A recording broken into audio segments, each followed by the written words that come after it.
Hello दोस्तों, स्वागत है आपका हमारे F4 फाइनेंस में। दोस्तों, आज की इस वीडियो में हम बात करेंगे फंडामेंटल एनालिसिस करने के लिए डिफरेंट टाइप ऑफ जो रेशियो का इस्तेमाल होता है उसका क्या मतलब होता है। अगर आप किसी भी स्टॉक्स के बारे में एनालाइज करना चाहते हैं तो उसका रेशियो के बारे में जानना बहुत ज़रूरी है। जैसे कि प्राइस टू अर्निंग रेशियो क्या होता है, प्राइस टू बुक वैल्यू क्या होता है, book value by face value क्या होता है, डेब्ट टू इक्विटी रेशियो क्या होता है, मार्केट कैप क्या होता है और प्राइस टू अर्निंग रेशियो ये सब क्या होता है। तो जितने भी टाइप्स ऑफ रेशियो है उसमें से हम बात करेंगे आज 10 ऐसे रेशियो के जो मोस्ट इंपॉर्टेंट रेशियो है।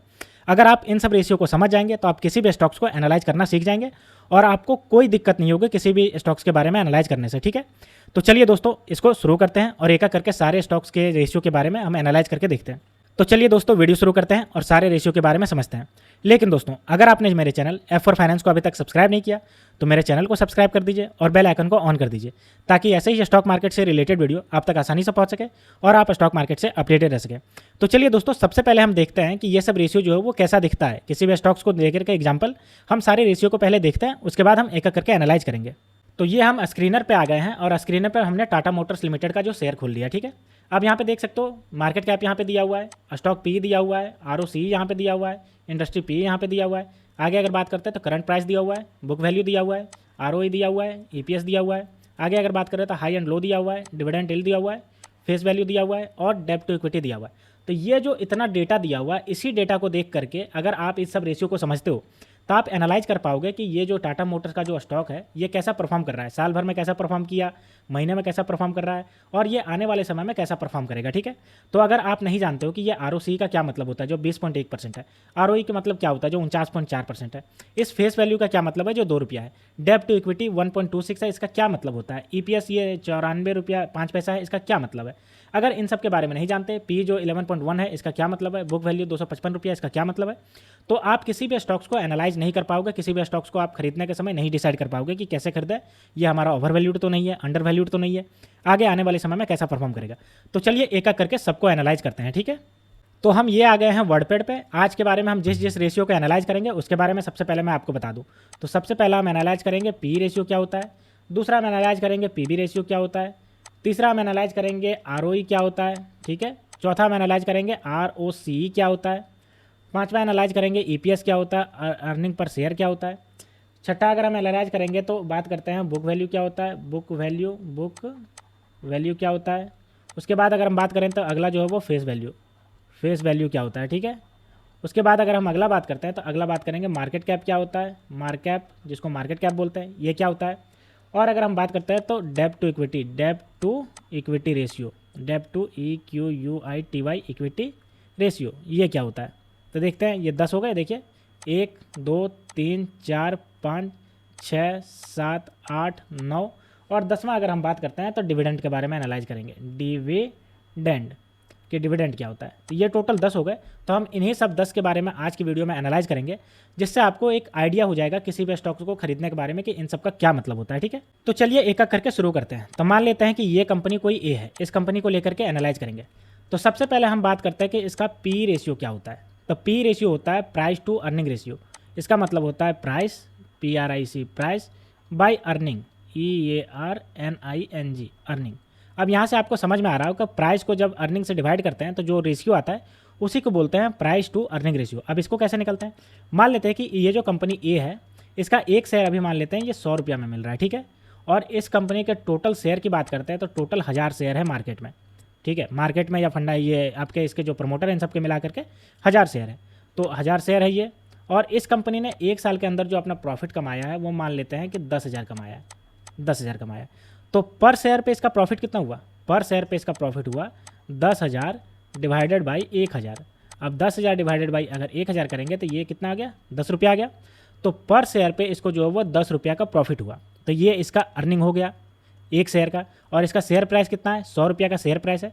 तो इस केस में अगर हम बात करते हैं P रेशियो इसका, तो P रेशियो इसका कितना हो गया, प्राइस कितना है इसका 100 रुपया का प्राइस है, और अर्निंग कितना हो रहा है, अर्निंग इसका हो रहा है 10 रुपया का पर शेयर। ठीक है, तो यहाँ पे देख सकते हो इसका जो प्राइस टू अर्निंग रेशियो है वो हो गया 10, यानी कि इसका प्राइस टू अर्निंग रेशियो जो है वो 10 हो गया। ठीक है, तो इसी को बोलते हैं प्राइस टू अर्निंग रेशियो।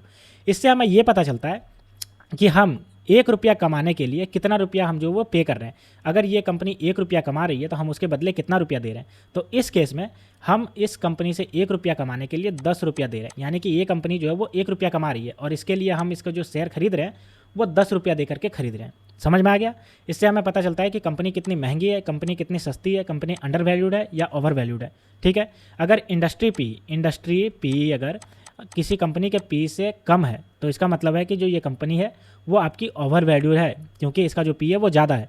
और अगर वो अंडर वैल्यूड है, क्योंकि इंडस्ट्री पी जो वो किसी भी कंपनी से ज़्यादा है, तो वो कंपनी आपकी अंडर वैल्यूड कंपनी कहलाती है। तो ये आपको क्लियर हो गया।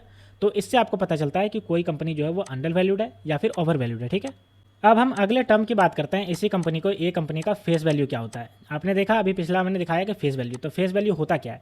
तो मान लेते हैं कि कोई व्यक्ति है अमर, ये अमर व्यक्ति है जिसने इस कंपनी को स्टार्ट किया, और अमर ने जब स्टार्ट किया था कंपनी तो 10,000 रुपया अपने पास से लगाया था। ठीक है, तो 10,000 रुपया जो अमन ने लगाया था, उसके बाद अमन ने इसको क्या किया, इसको स्टॉक मार्केट में लिस्टेड किया और इसके जो है वो 100 शेयर में तोड़ दिया और 100 शेयर को स्टॉक मार्केट में लिस्टेड किया, जिसमें से ये जो है वो स्टॉक मार्केट में 100 शेयर में तोड़ दिया। तो अब एक शेयर का कितना वैल्यू हो जाएगा, 10,000 डिवाइडेड बाई 100, इसमें से कितना वैल्यू हो जाएगा, 100 रुपया हो जाएगा एक शेयर का वैल्यू। तो ये जो इनिशियल में इसका जो एक शेयर का वैल्यू है उसी को बोलते हैं फेस वैल्यू। ठीक है, इसी को बोलते हैं फेस वैल्यू। फेस वैल्यू यानी कि शुरुआत में जो इक्विटी लगता है और उसका जितना भी डिविडेंड में टूट जाता है शेयर में, उसमें एक शेयर पे जितना इक्विटी आ रहा है उसी को बोलते हैं फेस वैल्यू। तो आपने देखा होगा कि जब बहुत ज़्यादा शेयर टूट जाता है और तो उसका जो फेस वैल्यू वो तो या तो 2 रुपया हो जाता है या 5 रुपया रहता है या 10 रुपया रहता है, इसी के आसपास घूमता है। क्योंकि जो किसी कंपनी जब स्टॉक मार्केट में लिस्टेड होने आती है तो वो बहुत ज़्यादा शेयर में टूट जाती है। ठीक है, जब स्टॉक मार्केट में लिस्टेड होने आती है तो इक्विटी उसका तो उतना ही लगा रहता है, लेकिन वो बहुत ज़्यादा शेयर में टूटती है, जिसकी वजह से उसका जो फेस वैल्यू है वो कम रहता है। ठीक है, 2 रुपया, 5 रुपया, 10 रुपया, कभी कभी जब आपको स्टॉक स्प्लिट देखने को मिलता है तो इस केस में इसका जो फेस वैल्यू है वो टूट करके आधा हो जाता है। अगर स्टॉक स्प्लिट डबल हो रहा है तो ये स्टॉक आधा टूट करके हो जाएगा। ठीक है, अब हम अगला बात करते हैं इसी कंपनी का एग्जांपल लेकर के कि बुक वैल्यू क्या होता है। आपने देखा होगा कि बुक वैल्यू रहता है किसी कंपनी का, तो इसका मतलब क्या होता है। तो मान लेते हैं कि इस कंपनी के पास बहुत सारी ज़मीन है, बहुत सारी मशीनरी है, जिसका टोटल वैल्यू इसके पास 10,000 रुपया है। इसका मशीनरी, इसका बुक, यानी कि इसका जो टोटल एसेट्स है, ये SETS एसेट जो है वो 10,000 का है। ठीक है, और इसके पास ये जो कंपनी के पास उधार, यानी कि दूसरे से जो उधार लिया है, बैंक से जो उधार लिया है, वो मान लेते हैं कि 1,000 का इसने उधार लिया है। ठीक है, और इसका जो टोटल शेयर है जो है वो मान लेते हैं कि इसका टोटल शेयर 1,000 है। ठीक है, तो ये टोटल शेयर इसका 1,000 है। इसने जो है वो 10,000 का एसेट्स है इसके पास और 1,000 का इसने जो है वो उधार लिया है, जिसको लायबिलिटी बोलते हैं। ठीक है, तो इसने लायबिलिटी लिया है। ठीक है, तो अब अगर हम बात करते हैं जब ये कंपनी बिकेगी, मान लेते हैं कि आज ये कंपनी दिवालिया हो गई, इस कंपनी का बंद होने का चांसेस आ गया है, तो इस कंपनी के पास जो एसेट्स है वो 10,000 का है और इसने जो लायबिलिटी लिया यानी कि उधार लिया वो 1,000 का लिया। तो सबसे पहले इसका उधार चुकेगा, तो 10,000 में से 1,000 उधार अगर इसका चुक गया तो इसके पास जो बचेगा वो इसके पास 9,000 बचेगा। ठीक है, तो 9,000 बचने के बाद ये टोटल शेयर इसके कितने हैं, टोटल 1,000 शेयर है, तो टोटल 1,000 शेयर में ये डिवाइड हो जाएगा। तो टोटल 1,000 शेयर में डिवाइड होने के बाद कितना रुपया मिलेगा, 9 रुपया पर शेयर हो जाएगा। तो ये जो 9 रुपया पर शेयर हो रहा है इसी को बोलते हैं बुक वैल्यू। यानी कि कंपनी बिकने के बाद, अगर कंपनी बिकने के कगार पे आ गई तो कंपनी के पास कितना एसेट्स है और उसके पास एक शेयर पे कितना एसेट्स किसी को मिलेगा। यानी कि एक शेयर पे अगर आप इसमें एक शेयर अगर आप होल्ड करते हो तो कंपनी अगर किसी कारणवश बिक जाती है अभी के टाइम पे तो आपको कितना रुपया मिलेगा, उसी को बोलते हैं बुक वैल्यू। ठीक है, तो जितना ज़्यादा बुक वैल्यू रहता है किसी कंपनी का उतना ही ज़्यादा फायदेमंद रहता है, क्योंकि जितना ज़्यादा वो बुक वैल्यू उतनी ज़्यादा स्ट्रॉन्ग है, कंपनी के पास उतना ज़्यादा एसेट्स है, उतना ज़्यादा इसके पास संपत्ति है। तो ये आपको क्लियर हो गया बुक वैल्यू। अब हम अगला बात करते हैं इसी कंपनी का एग्जांपल लेकर के earning per share. Earning per share क्या होता है, EPS क्या होता है। ठीक है, तो अर्निंग पर शेयर से ही आपको पता चल रहा है कि पर शेयर अर्निंग ये कितना कर रहा है। मान लेते हैं ये कंपनी साल भर में बिजनेस किया और 1,000 का प्रॉफिट कमाया और इस कंपनी का जो टोटल शेयर है वो भी मान लेते हैं 1,000 है, तो अर्निंग पर शेयर कितना हो जाएगा, टोटल इसका जो प्रॉफिट कितना हुआ, 1,000 का प्रॉफिट हुआ और कितने शेयर है टोटल, इसके 1,000 शेयर है, तो अर्निंग पर शेयर कितना हो गया, 1 रुपये का अर्निंग पर शेयर हो गया। यानी कि साल भर कमाने के बाद कंपनी कितना कमाती है पर शेयर। ठीक है, तो टोटल अगर यहाँ 1,000 रुपया कमाती है और इसका टोटल शेयर अगर 1,000 है तो ये एक शेयर पे 1 रुपया कमा रही है एक साल में, तो इसी को बोलते हैं अर्निंग पर शेयर। ठीक है, तो ये आपका क्लियर हो गया। अब हम अगला बात करते हैं इसी कंपनी का एग्जांपल लेकर के प्राइस टू बुक वैल्यू। यानी कि प्राइस टू बुक वैल्यू क्या होता है। तो मैंने आपको बताया कि प्राइस मतलब कंपनी का शेयर जो मिल रहा है, मान लेते हैं इसको 100 रुपया का शेयर मिल रहा है एक, और इसका बुक वैल्यू मैंने आपको बताया कि कंपनी जब बिकेगी तो एक शेयर पे कितना रुपया मिलेगा। तो मान लेते हैं कि इसका बुक वैल्यू जो है वो आपका जो है वो 50 रुपया है। ठीक है, तो इसका प्राइस टू बुक वैल्यू कितना हो गया, प्राइस टू बुक वैल्यू हो गया 100/50 इक्वल टू 2, यानी कि इसका प्राइस टू बुक वैल्यू हो गया वो 2 हो गया। तो प्राइस टू बुक वैल्यू जितना ज़्यादा रहेगा उतना बढ़िया है या जितना कम रहेगा उतना बढ़िया है, तो प्राइस टू बुक वैल्यू जितना कम रहेगा उतना बढ़िया है। क्यों, क्योंकि प्राइस टू बुक वैल्यू कम रहने का मतलब है कि इसका जो बुक वैल्यू है वो ज़्यादा रहेगा, तभी इसका जो प्राइस टू बुक वैल्यू वो कम होगा। तो बुक वैल्यू क्या होता है? बुक वैल्यू होता है कि जब कंपनी बिकेगी तो उस टाइम पे अगर आपके पास इसके एक शेयर भी है तो आपको कितना रुपया मिलेगा। तो जितना ज़्यादा बुक वैल्यू रहेगा उतना ज़्यादा बढ़िया रहेगा। तो जितना ज़्यादा बुक वैल्यू बढ़ेगा उतना ज़्यादा इसका जो प्राइस टू बुक वैल्यू का रेशियो जो है वो घटेगा। तो जितना ज़्यादा डिक्रीज होगा उतना ज़्यादा बढ़िया है हमारी कंपनी के लिए, और प्राइस टू बुक वैल्यू जितना ज़्यादा इंक्रीज होगा उतना ज़्यादा नुकसान है हमारी कंपनी के लिए, ठीक है, इन्वेस्टमेंट करने के लिए। अब हम बात करते हैं ROE क्या होता है, ठीक है। ROE इसका क्या मतलब होता है? ये कभी आपने सुना होगा 20%, कभी 30%, कभी 40%, यहाँ तक कि 50-50% तक भी रहता है। तो इसका मतलब क्या होता है? तो ROE का मतलब होता है return on equity. Return on equity यानी कि इक्विटी पे कितना रिटर्न है। मान लेते हैं कि कंपनी जब स्टार्ट हुई थी तो इसमें 10,000 रुपया लगाया गया था प्रमोटर के द्वारा, ठीक है। और अब जो कंपनी जो है वो कमा रही है हर साल, वो आपका मान लेते हैं कि 1,000 रुपया कमा रही है, हर साल 1,000 रुपया कमा रही है। और कंपनी का जो शुरुआत में इनिशियल हुआ था तो उस समय 10,000 रुपया लगाया गया था प्रमोटर के द्वारा। तो इसकी इक्विटी कितनी हो गई? 10,000। और कमा कितनी रही है? 1,000 कमा रही है। तो रिटर्न ऑन इक्विटी यानी कि रिटर्न कितना है? 1,000 रुपया है, और इसका इक्विटी कितना है? 10,000 है, ठीक है। तो 10,000 है, तो इसको परसेंटेज में जब निकालते हैं तो 100 से मल्टीप्लाई करना पड़ता है, ठीक है। तो यहाँ पे 3 जीरो, ये 3 जीरो कट गया, ये यहाँ पे 1 से 1 कट गया। तो इसका अगर हम बात करते हैं तो ये 10% इसका रिटर्न ऑन इक्विटी है, ठीक है। तो इसी को बोलते हैं रिटर्न ऑन इक्विटी। तो रिटर्न ऑन इक्विटी जितना ज़्यादा रहेगा उतना बढ़िया है, क्योंकि रिटर्न ऑन इक्विटी बताता है कि ये जो इक्विटी लगा है, शुरुआत में जो इसमें पैसे लगाए गए हैं उस पैसे से ये कितना पैसा जनरेट करके आपको दे रही है। तो यहाँ पे देख सकते हो कि ये 10% जनरेट करके दे रही है। अगर ये 1,000 की जगह पे यहाँ पे 2,000 कमाती तो ये 10% की जगह पे 20% आपको जनरेट करके देती, जो कि 10% से बढ़ गया। तो ये आपका बढ़िया है। तो रिटर्न ऑन इक्विटी आपको बताता है कि आपके इक्विटी पे जो आपने इनिशियल पैसे लगाए हैं इस कंपनी में, उस कंपनी से आपको कितना रुपया जो है वो जनरेट करके दे रही है ये कंपनी साल दर साल, ठीक है। अब हम अगला बात करते हैं ROCE। अभी हमने पीछे बात किया ROE, अब हम बात करते हैं ROCE, इसका बढ़ा हुआ रूप। ROE में हमने देखा कि जो हम इक्विटी इन्वेस्ट किए हैं उस पर हमें कितना जो है वो रिटर्न मिल रहा है। लेकिन ROC में जो है वो दो चीज़ें आ जाती है। पहला आ जाता है आपका इक्विटी, प्लस में आ जाता है आपका जो बोरोइंग है यानी कि उधार जो है, लायबिलिटी है। तो ये दोनों मान लेते हैं इस कंपनी को स्टार्ट करते समय 10,000 रुपये लगा करके स्टार्ट किया गया प्रमोटर के द्वारा। बाद में 2-3 साल चली, उसके बाद इस कंपनी ने उधार लिया। कितना लिया? 10,000 का मान लेते हैं उधार लिया, ठीक है। तो अब इस कंपनी के पास टोटल जो हो गया वो कैपिटल एम्प्लॉयड कितना हो गया? 20,000 का हो गया। 20,000 का कैपिटल एम्प्लॉयड हो गया। और मान लेते हैं ये कंपनी जो है वो साल भर में कमाई वो 2,000 रुपये कमाई, ठीक है। तो इसका ROC कितना हो जाएगा? ROC हो जाएगा 2,000 डिवाइडेड बाई 20,000, क्योंकि 20,000 इसका कैपिटल है, मल्टीप्लाई बाय 100, क्योंकि ये परसेंटेज में निकलता है। तो ये 3 जीरो, ये 3 जीरो कट गया, ये 1 जीरो, ये 1 जीरो कट गया, और ये 2 से 2 कट गया, ठीक है। तो यहाँ पे कितना बचा? 10% बचा, यानी कि रिटर्न ऑन कैपिटल एम्प्लॉयड कितना है? 10। यानी कि टोटल कैपिटल जो एम्प्लॉयड है इसमें, चाहे वो इसका बोरिंग हो चाहे इसका इक्विटी हो, जो कि 10,000 रुपये यहाँ पे इसका इक्विटी है जो कि इनिशियल प्रमोटर ने लगाया, और 10,000 रुपया इसने बैंक से उधार लेकर के लगाया। इसी को कैपिटल बोल रहे हैं, टोटल कैपिटल, ठीक है। तो टोटल कैपिटल एम्प्लॉयड पे इसको 10% का रिटर्न मिल रहा है, ठीक है। तो ये इसको बोलते हैं रिटर्न ऑन कैपिटल एम्प्लॉयड। तो जितना ज़्यादा रिटर्न ऑन कैपिटल एम्प्लॉयड रहेगा उतना ज़्यादा बढ़िया है, क्योंकि उतना ज़्यादा प्रॉफिट कमा रही है कंपनी, और जितना ज़्यादा कम रहेगा उतना ज़्यादा खराब बात है किसी भी कंपनी के लिए, ठीक है। अब हम बात करते हैं डेब्ट टू इक्विटी। डेब्ट टू इक्विटी क्या होता है इसका? तो डेब्ट से आपको पता चल रहा है बोरोइंग या उधार या लायबिलिटी, जो भी कह लीजिए, इसको बोलते हैं डेब्ट। और इक्विटी तो आप जानते हो कि कंपनी को इनिशियल में जो पैसा लगाए वो, मान लेते हैं इनिशियल में इसके 10,000 लगाया गया था प्रमोटर के द्वारा, और बाद में इसमें जो है वो डेब्ट लिया गया 20,000 का, उधार लिया गया कंपनी को आगे बढ़ाने के लिए, ठीक है। तो डेब्ट टू इक्विटी कितना हो गया? डेब्ट टू इक्विटी 20,000 बाई 10,000 हो गया, जो कि इसका हो गया 2:1, ठीक है।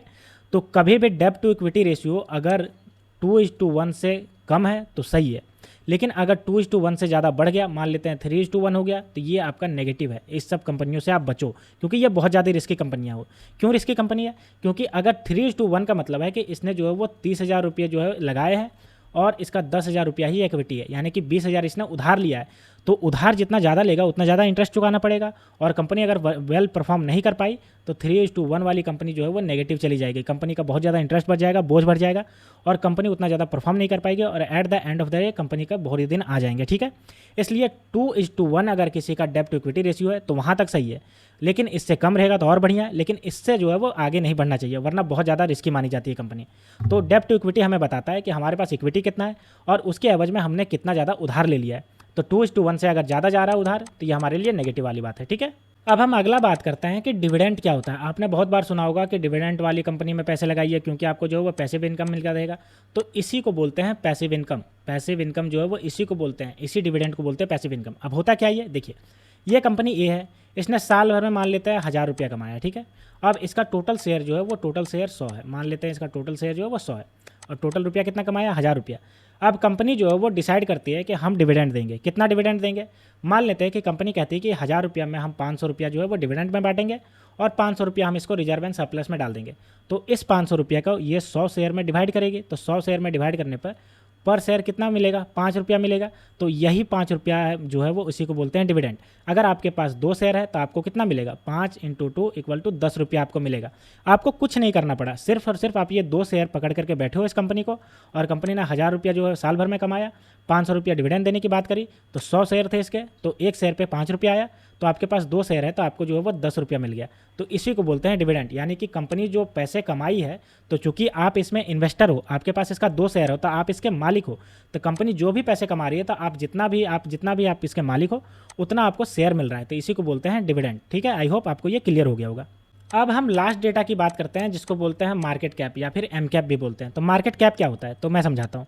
मान लेते हैं ये कंपनी है, इसका अभी जो एक शेयर है वो 100 रुपये में ट्रेड हो रहा है, 100 रुपये में ट्रेड हो रहा है, और इसके टोटल शेयर जो है वो मान लेते हैं 100 टोटल इसके शेयर हैं। ठीक है, तो इसका मार्केट कैप होता है जितना इसके शेयर है, तो 100 इसके शेयर है, और जितना एक शेयर का वैल्यू है उसको मल्टीप्लाई करने पे जो वैल्यू आता है इसी को बोलते हैं मार्केट कैप। तो यहाँ पे आप देख सकते हो इसका 10,000 जो है वो मार्केट कैप है। अब इसमें से ऐसा नहीं है कि ये 100 के 100 शेयर जो वो ट्रेड हो रहे हैं, इसमें से ऐसा होगा कि 40 शेयर जो है वो प्रमोटर के पास होगा और 60 शेयर जो है वो आपका स्टॉक मार्केट में ट्रेड हो रहा होगा। ठीक है, तो 60 शेयर का जो है उसी का वैल्यू ऊपर नीचे जा रहा है, कभी 100 रुपया है, कभी 102 रुपया है, कभी 103 रुपया है, और कभी जो है वो 99 रुपया भी हो सकता है। तो मार्केट कैप जो है वो बदलता रहता है, शेयर का वैल्यू जैसे जैसे चेंज होता है वैसे वैसे बदलता रहता है, लेकिन टोटल शेयर से मल्टीप्लाई करने पे निकलता है मार्केट कैप। ठीक है, तो इसमें केस में क्या था, 100 शेयर इसके टोटल हैं, इसमें से 100 रुपया का पर वैल्यू का शेयर है, तो 100 × 100 को जो मल्टीप्लाई करेंगे तो ये 10,000 आया। तो इस कंपनी का जो मार्केट कैप है वो 10,000 है। ठीक है, तो आई होप ये क्लियर हो गया, मार्केट कैप इसी को बोलते हैं।